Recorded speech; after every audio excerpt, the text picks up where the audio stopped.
खट्टर काका के छी हो ओ के छ ओइ त कनी आबो ओइ त कनी आबो मिरचाई उपले उमर भूख लाबो काका आइ जयवारी छै सएह सूचित करय आयल छलहुँ।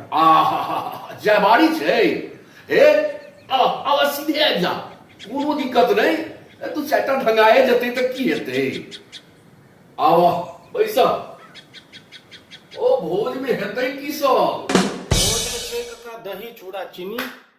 वाह वाह वाह दही चूड़ा चीनी बड़ सुंदर ओ दही चूड़ा चीनी हो गोरस में दही अमृत आ अन्न में चूड़ा चूड़ामणि में चूड़ा आ मधुर में सबक मूल चीनी ओ भोज में चूड़ा दही चीनी छै आकि दही चूड़ा चीनी छै दुनू में फर्क की भेलै काका हम तो बुझै छी दुनू एके भेलै। हो दुनू में फर्क नहीं बुझै छत ओ दही चूड़ा चीनी में चूड़ा के चौगुना दही आ चूड़ा के दुगुना चीनी यह फर्क छै बुझलो ने। अच्छा ई गप तो हमरा बुझले नहीं छल। हाँ तो बुझू बुझू आब हम सब नवतुरिया छी हाँ सब नहीं बुझबै तो के बुझतै से कहू। खट्टर काका अहाँके तो सबटा कथा अद्भुते होइए ई सब तो हम कतौ सुनने ही नहीं छलहुँ। ई सब नहीं सुनने छलहुँ तो कहिया सुनबै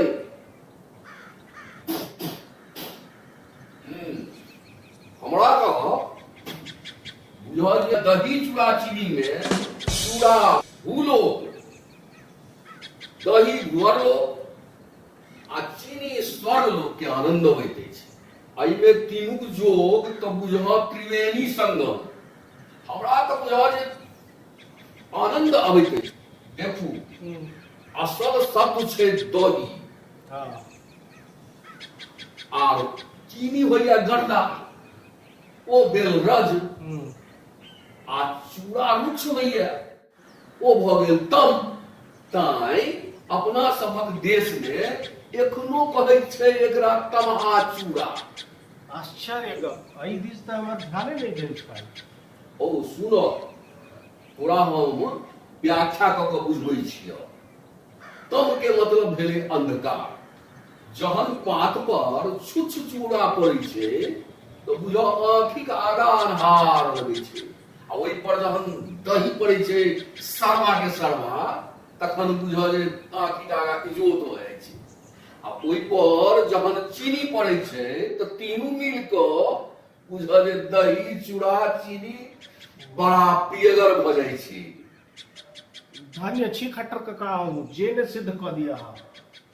देखा दही चूड़ा चीनी खेला के बाद वो पेट में पसरै छै आ जो पसरै छै तो बुद्धि फुराई छै बुद्धि ततेक फुराई छै जे गप के छोर अंते नहीं होइ छै छोर लागल रहै छै ताई ने कहै छहक जे हम सब दही चूड़ा चीनी खा कऽ कतेक गप्पी रहै छी। अहाँ तो दही चूड़ा चीनी के दर्शने बुझा देलहुँ।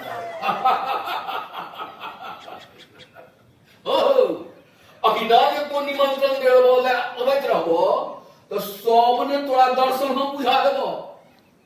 लेकिन खट्टर काका पछिमाहा सब तो दही चूड़ा चीनी पर खूब हंसै छै। खेनिहार चूड़ा दही के सौरभ की बुझथिन पश्चिमक जेहने माटि बज्जर तेहने लोक बज्जर आ तेहने अन्न बजरा बुझलो।